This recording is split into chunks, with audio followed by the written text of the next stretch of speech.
Well, good morning and welcome to Wake Up Wednesday. This is Regina Clark, and I am here today to talk to you about a topic that is once again resurfaced for me, and that is this idea of heart math or heart intelligence.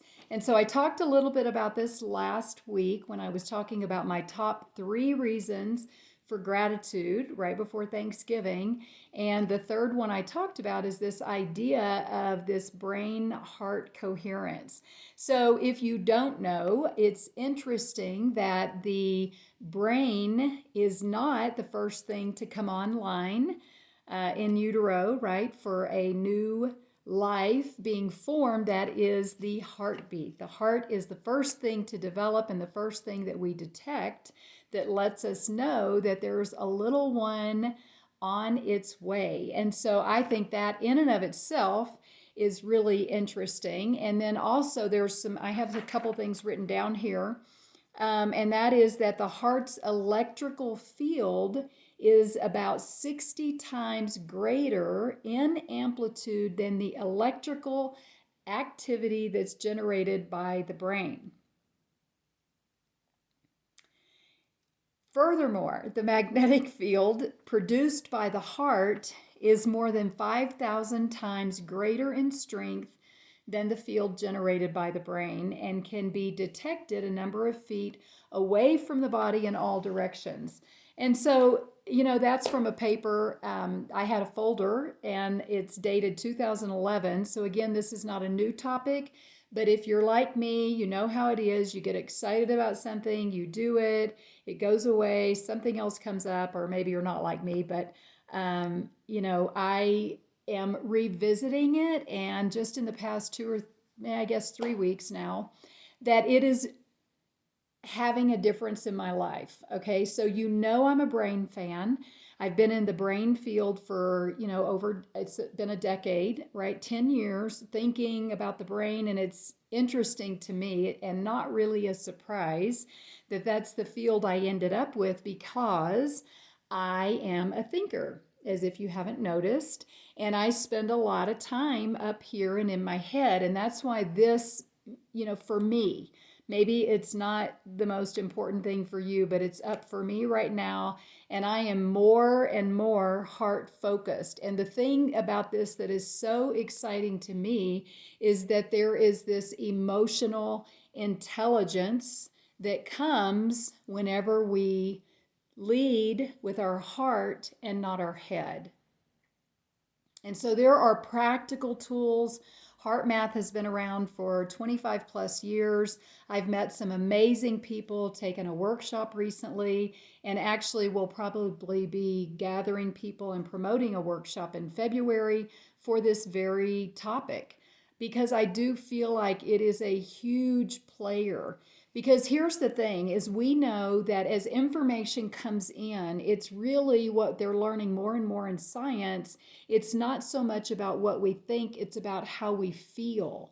So we have a feeling of nervousness or excitement or love or care or fear, and it then goes up the vagus nerve to the brain, and then from there, the brain makes the decision if this is a threat or not, and then it sends the signal to the physical body and releases all the chemicals and the hormones. And so those are either going to be nourishing or they're going to be depleting.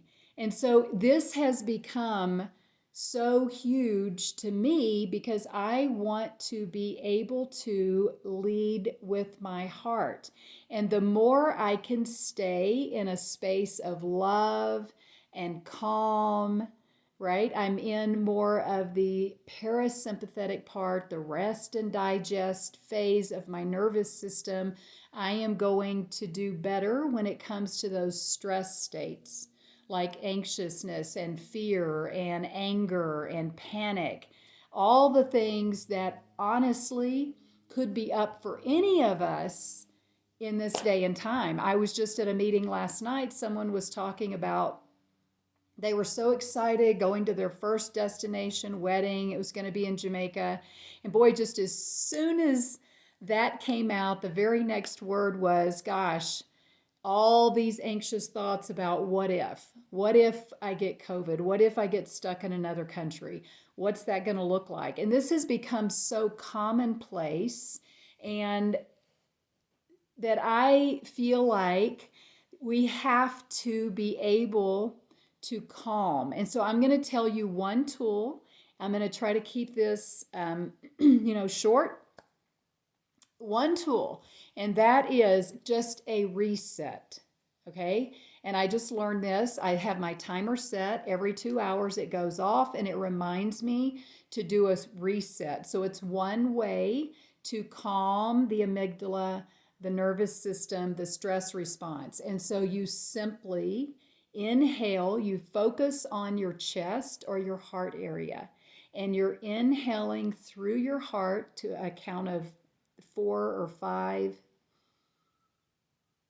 And then you exhale, calm or relaxation or ease, whatever works for you. And do it one more time. Inhale, exhale.